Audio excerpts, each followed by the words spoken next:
कही अरऊ फुलावा मंगवनी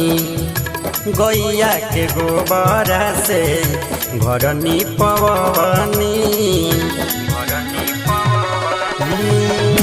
मालिन के कही अरऊ फुलावा मंगवनी गैया के गोबरा से घर निपवनी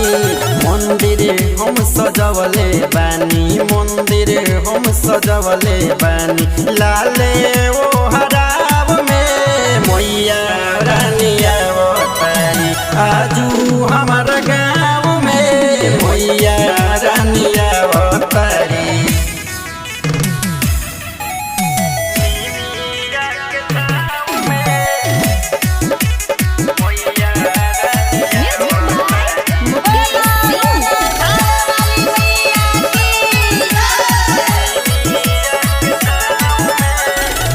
और जी के सुन लेली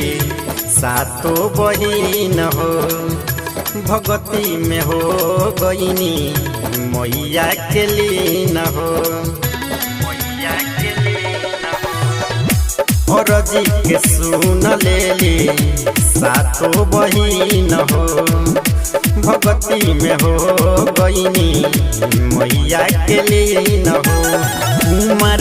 अविनाश रही कुमार अविनाश रही उनके सेवा भाव में मैया रानी अवतारी आजू हमारा गाँव में मैया रानी